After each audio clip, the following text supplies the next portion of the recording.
And even learned to run. And he had the forehead nods to prove it. Part of his drive was his deep love for his brother Zoltan. When together, he always seemed to be watching Zoltan. In fact, it was hard to find pictures when he was looking at the camera because he's always looking at Zoltan. And he would watch Zoltan to learn how he should be, what he wants to be when he grows up. And Zoltan was a fantastic brother for him.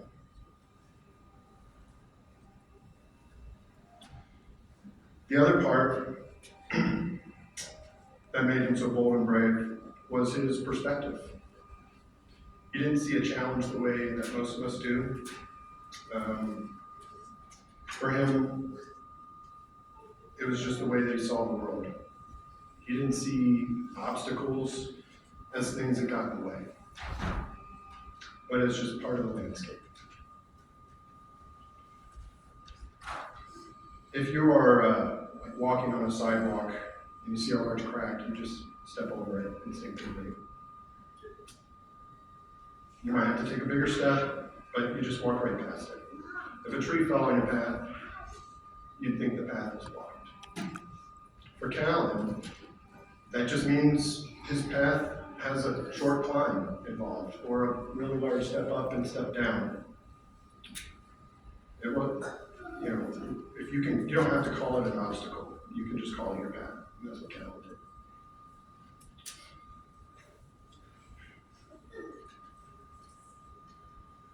His bravery and objection to obstacles are why I'm actually able to speak here today. One of my greatest fears is public speaking. You can't tell. And much of the last several days, I've closely resembled a small puddle of tears. So when talking about Callen or thinking about him, so I never thought I'd be able to do this. And but when I thought about what I would say, if I could say, I thought about how brave and bold he was, and I've committed myself to be more like him, because I think that's one of the ways that he's made me a better person. So he taught me that I can do it and that I can be strong. All right, another story. He was 21 months old. He spent 6 months thereabouts in a children's hospital. But when we started going there, I figured that's got to be one of the worst places in the world. A bunch of sick kids that don't deserve it, especially on our floor, where kids are getting chemo treatments, blood transfusions, forced to be MPO, and etc., limited guests. I thought it'd be a very sad and terrible place. But no, the 12th floor for me was full of happy memories. And the reason why is because Callen, the way that he attacked every single day, made the best of it. As a 1-year-old, he was running the halls of the hospital, making friends, people that he never met before, but they knew him because of the hallway runarounds. And he invented many new games. I had a short list, a game called Stomp, otherwise known as Stomp on the Orange Leaf. You'd have to be there. Imitate Grandpa, Peekaboo, Wheelchair, Wagon Ride, and then the very end, Wagon Push. Big fan, hide and seek, act natural, lines, typing, and run away. That was one of his favorites, but many more.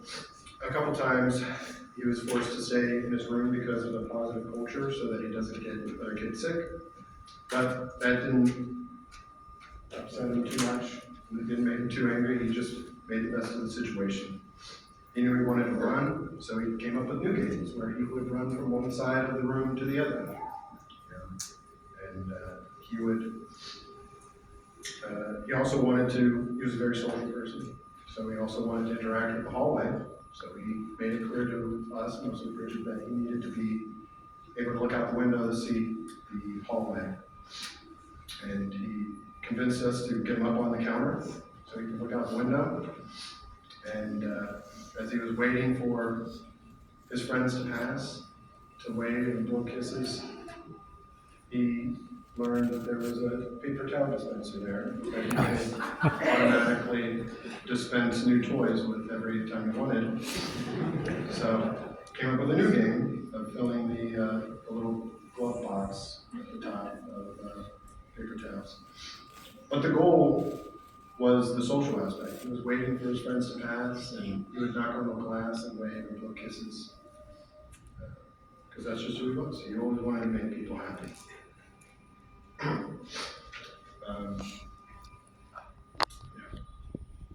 So seeing his joy playing in the hospital, along with his uncle Corey Masaros, starting a team for Callen's Corner to run in the nationwide Columbus Marathon and 5K, I decided to challenge myself to run the 5K.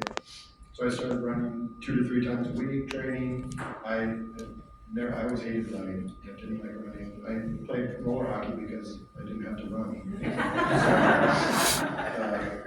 So I was surprised when he challenged me like that, and I ended up liking it. And now I think I'm a runner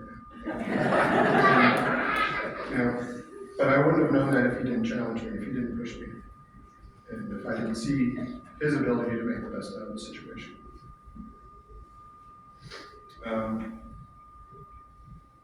I mentioned a couple of my fears that he helped me overcome. Another one of my faults that Callen helped me with is my anxiety and stressing about what might happen. I'm a very risk-averse person generally, and I would say Callen is not risk-averse. But to manage my stress when watching him, I like to play in the safest place in the house. The door shut in Zoltan's room with ball pit and just soft toys, and nothing could go wrong. But I'm pretty confident just the night before he grew just enough, and then when he woke up in the morning, when I took him into the room, he walked over to the door, stood up on his tippy toes, and reached up as high as he could and opened up the door, and I just watched it all. And I called down to Bridget, the game has changed. And I was like, I don't know, a month after he started walking, it was very fast. So he was a very impressive kid. He always kept pushing the limits, growing so fast and learning so fast. He pushed my risk aversion so far that I started to get used to it. I started to get used to and comfortable with the dangerous situations and factors that could be dangerous that he got himself into. And I wasn't as afraid anymore. And I was able to smile and enjoy it. And I can thank Callen for that. This story is an example that taught me to reach, to even if I need to grow a bit first, even because I know I can grow, I can get better, and I will, just like Callen did. The 5K that I mentioned before? Well, now I'm gonna try. I'm gonna start training for the half marathon in October of 2026, the nationwide children's marathon. So everyone's willing to join. We got the Callen School Nurse team. Everybody, you'll be there. You'll be there.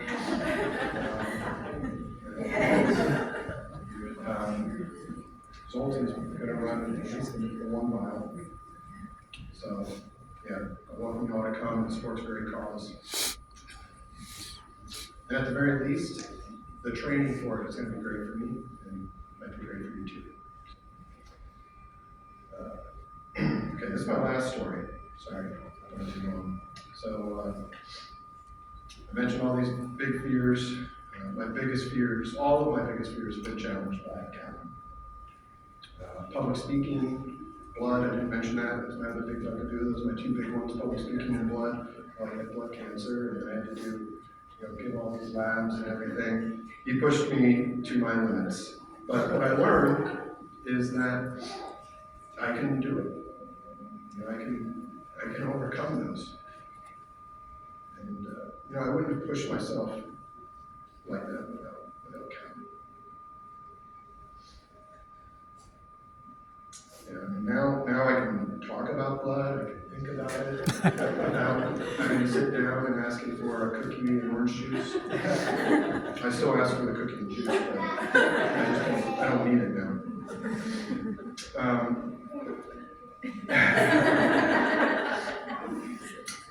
He proved to me that my whole reaction was just mental and not physical, and I can overcome it.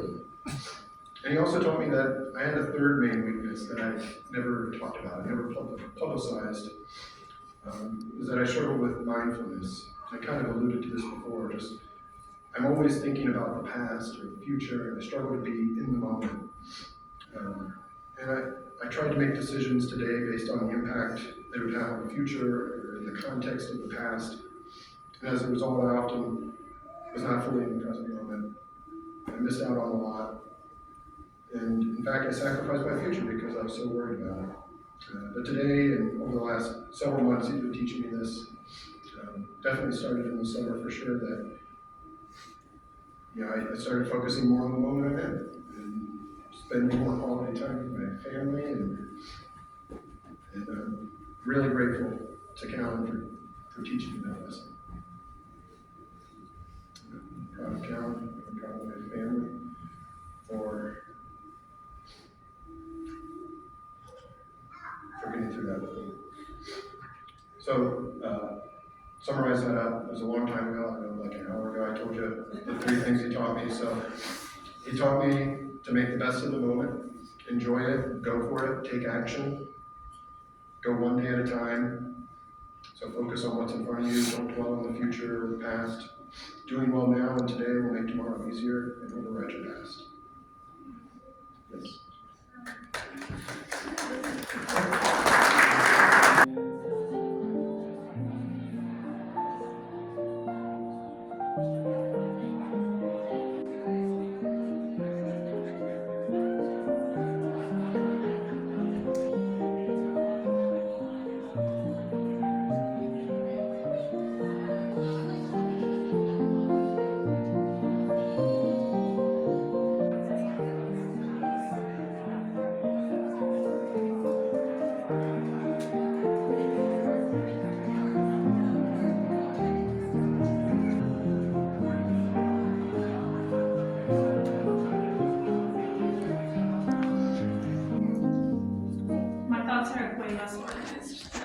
Travis's work. But yeah, Callen was our little firecracker for sure. And he did everything on his own timeline. That was from the very beginning. Zoltan was 2 weeks early, and they always say the second child comes in quicker. So like the entire month of February, I was telling work, I was like, I don't know if I'm gonna be here.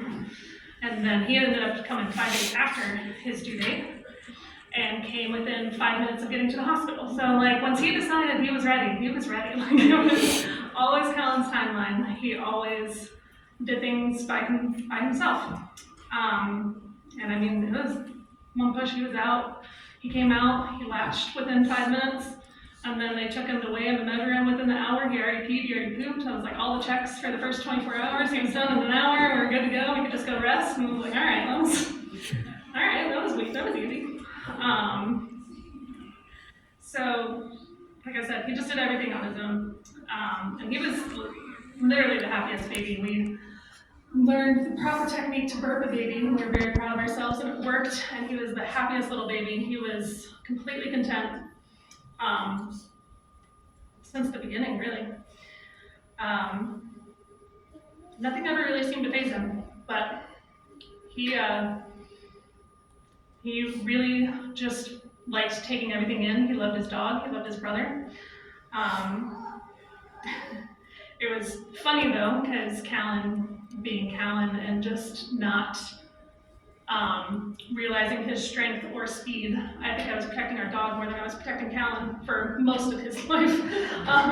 Usually you have to protect the child, but not with Callen. He went right for Theodore, and surprisingly, Theodore loved him. It was also really funny. He's a very old dog, very small dog, so he can be very protective. And him and Callen were buds, man. He loved, once he could walk, he loved carrying his leash. There's a couple videos of it. But yeah, him and Theodore were best buds. He also loved feeding him. Once he was able to get tall enough to get into the food bowl, he would love to feed him and make sure he had water. He loved playing with his water. That was a fun toy for us. But loved playing with his water, giving him his food, and then once he started eating solids too, it was one for Callen, one for Theodore, which is also super fun for us. But we called it the Theodore tax, which then once we got to the hospital, we were like, but Theodore's not here anymore. You don't have to pay the tax anymore. We kept dropping it over the butt. But yeah, him and Theodore were best buds. But as for Zoltan, I think the first time his eyes adjusted, that was his main focus, was Zoltan. There's so many little photos that he's just staring at him and just loving on him and trying to figure out everything that Zoltan does so that he can learn to do it himself. And Zoltan is a wonderful big brother. He was gentle with him from the beginning. We have a lot of pictures too, probably on the slideshow, where he was sitting with him in the bouncer, making sure he had all the toys. Zoltan always wanted to share his food, and the toys, and the books, and the blankets, and the water bottles, sometimes all at once, and burying him in the car seat. So we're like, well, he still has to breathe, bud, so thank you for all the toys, we appreciate it, but, and he loved giving him his hugs, goodbyes. It was one of the proudest things, I think, was watching their bond grow, because they were best friends from the beginning. And I think Zoltan was what brought Callen his biggest smiles. He loved playing with them, and there was one day during the second admission that Zoltan was a little sick, and they weren't allowed to see each other for like 3 days. And then they both turned a corner once he was able to see him again. They just ran at each other with open arms, and it was the cutest thing ever. And then they just walked the halls together, and they were just chatting. And that was a really cute moment for us. But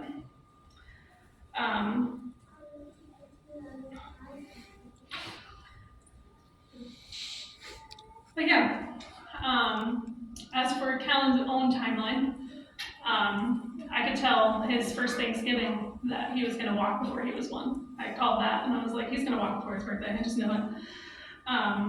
And he was just determined little bugger. He was a mover and a shaker for sure.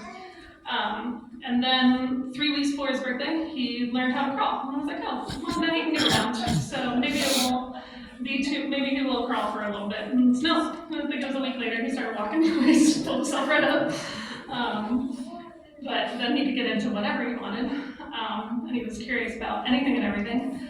And as Travis alluded to, some of his favorite toys were the trash can and the toilet and the wonderful toys that we loved him playing with.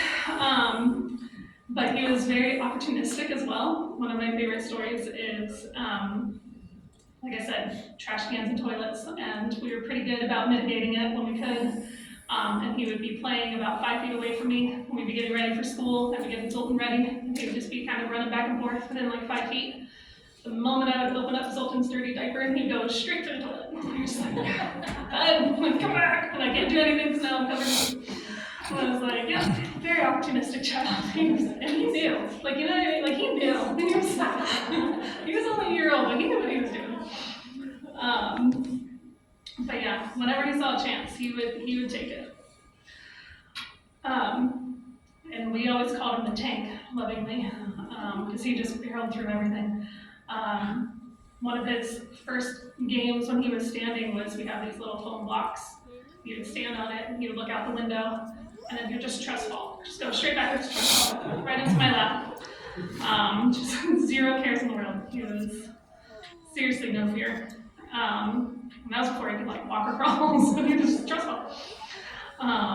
We have a video of it, and there, like he's trying to lift a pumpkin that's like heavier than he is. Like it's just like, just does not, did not care. And even at 13 months, he decided he could walk down a flight of stairs. That was super fun too. That was a trip to the doctor, but he just, yeah, wanted to do everything on his own. And like Travis alluded to too, when he was just tall enough, barely tall enough to reach the door handle, and then we finally got it. Again, opportunistic, so the door opened and off he went. It was just like, it wasn't even a second thought. Like, it wasn't like, oh, cool, I opened the door and close it. No, he was gone. And we were set in, get up and chase him. And we're like, well, that's a new game that we have to do now. And he, even when he did fall down the stairs, ironically, we went to the doctor, but like, I couldn't find a scratch on him. He didn't have a bruise, he didn't have a scratch, he didn't have anything. It was like so many things that happened to him would like take other kids out, but he just kept, he would pick himself up, like he cried for a minute or two when he went down the stairs, and then he wanted to go outside. And that was it. And I was just like, okay. He just barreled through so much. Even in the hospital, he kept barreling through.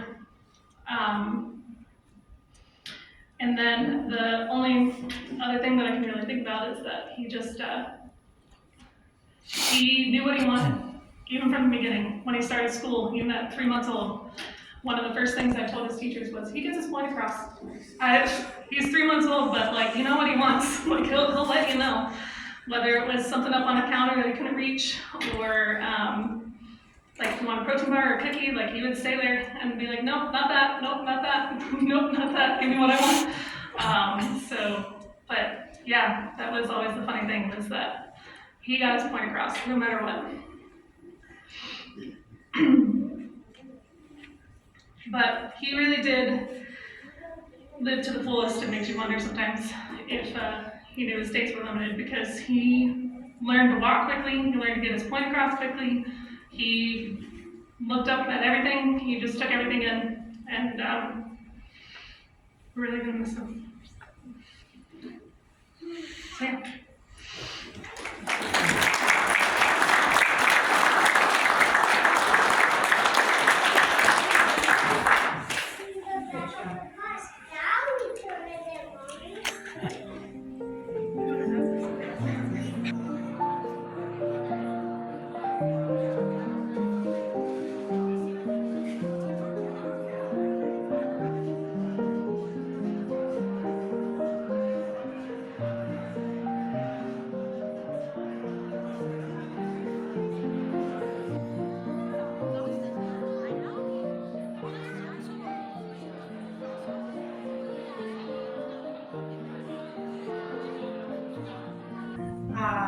Just a few memories from us.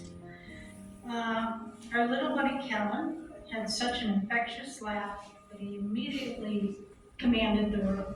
It was like everyone was focused on him, and he knew it. He was a master of peekaboo with one of his favorite blankets. Such a silly boy with a belly laugh so big he had the room laughing in seconds. I mean, he was just so happy almost all the time. It was amazing. He was quick to give big hugs and blow kisses as people came in or left. He loved to be outside playing in the backyard, taking walks with Mommy, Daddy, Zoltan, and Theodore, which is their pup, or playing in the backyard, or spotting anything that flew. Airplanes, helicopters, birds, it didn't matter. If it was up in the air and moving, he was really curious about it. He looked up to his big brother, Zoltan. He just watched him with wonder and a deep, I really want to be just like him. So, and he just looked up or at Zoltan with his big, bright, beautiful blue eyes. He liked to cause a little mayhem, as his shirts will say. With this cute, sly smirk that he had, he'd be doing exactly what you told him a second ago not to do. And you just kind of, and you couldn't get mad because you were laughing so hard. So he just loved just about everything. He definitely knew what he wanted and what he did not want. Even though he had a limited vocabulary, he told you just how he felt. This was very apparent when Grandpa would try to sing to him. And he would shake his head. and that turned into a wave and so that was one of our favorite things to make him do. It was so cute. We just love him. We'll miss him. Oh,